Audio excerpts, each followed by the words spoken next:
Vous le connaissez, lui, pas besoin que je dise son nom, hein. Ah, bien dis donc, on apprend des choses extraordinaires sur ce bonhomme. Des mensonges et encore des mensonges, c'est extraordinaire. On va parler des faux diplômes. Oui, exactement, des faux diplômes. Je vous explique, Sciences Po vient de confirmer qu'il n'y avait pas de validation d'acquis, écoutez bien, de compétences. Il n'y avait pas de validation d'acquis de compétences en 2013 concernant cet individu. Hein? Et donc, en conséquence, il ne peut donc pas légalement bénéficier d'un diplôme. Et oui, s'il n'a pas validé ses acquis, comment peut-il avoir un diplôme? Parce qu'il nous a dit qu'il avait son diplôme. Oui, monsieur, dame. En clair, il ne s'est pas rendu à ses examens le jour J. Extraordinaire. Vous savez qu'en fin d'année, on passe un diplôme. Eh bien, monsieur ne s'est pas rendu à ses examens, tout bonnement. Alors, comment il a fait pour valider son diplôme? Mystère. Car nous apprenons qu'il a eu donc son diplôme en mai 2013. Comment est-ce possible? Alors qu'il faisait partie de la promotion de 2012.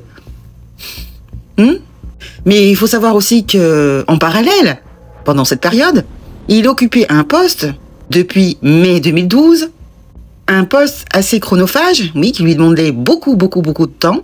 Il était conseiller ministériel. Oh! Et à temps plein, payé 6 000 € par mois, avec l'argent des gueux, hein, je précise, au ministère de la Santé. Oui, dans un domaine où il n'avait aucune compétence, hein, je précise.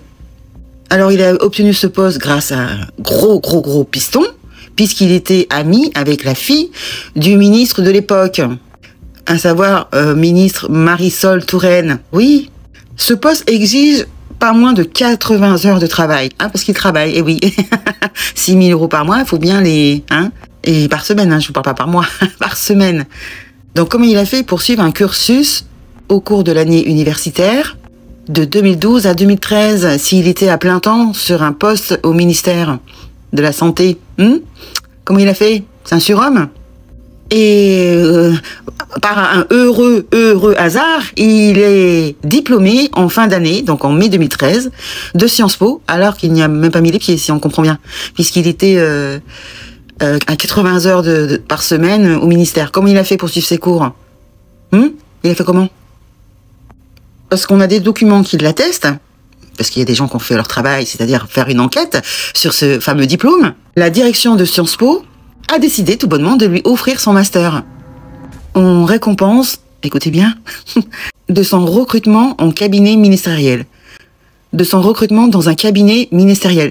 Donc si je comprends bien, Sciences Po, qui fait partie de l'élite de la nation, a décidé d'offrir le diplôme à ce monsieur parce qu'il était dans un cabinet ministériel.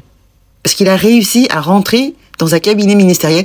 Et donc, de facto, eh bien, ça justifie qu'on lui donne son diplôme. C'est pas extraordinaire, ça? Hein?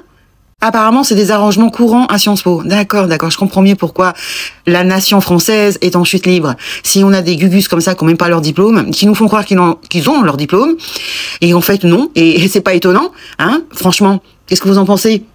C'est pas un truc de fou, ça, quand même? Alors qu'il n'a pas réussi à obtenir ce master, parce qu'il n'est tout bonnement pas allé à ses examens, n'est-ce pas? Eh bien, l'année suivante, eh bien, il obtient son diplôme alors qu'il n'y a même pas mis les pieds. C'est pas extraordinaire? Dans les rumeurs, on dit qu'en plus, ce master est très facile à obtenir, parce que apparemment il le donne, hein, carrément. En fait, il suffit de mettre un pied dans cette école pour réussir. Hein. Et lui, il va même pas à ses examens. De toute façon, il a bien fait, puisqu'il savait qu'à un moment donné, on allait lui offrir son diplôme sur un plateau d'argent. Franchement, ce pays m'étonnera toujours. Oui, il aurait dû redoubler. Tu passes pas tes examens, tu redoubles. Tu refais ton année. Non seulement il redouble pas, mais il obtient son diplôme. Voilà. Vous avez compris ou pas? Il obtient son diplôme par copinage. Voilà. Et c'est son seul diplôme, hein.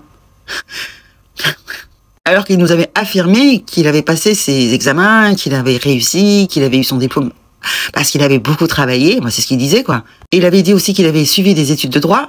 C'est faux aussi. Complètement faux. À Assas. Université. Et ça, c'est le journal Les Échos qui le confirme. Et là aussi, il est rentré en L3 directement. Sans avoir passé son diplôme.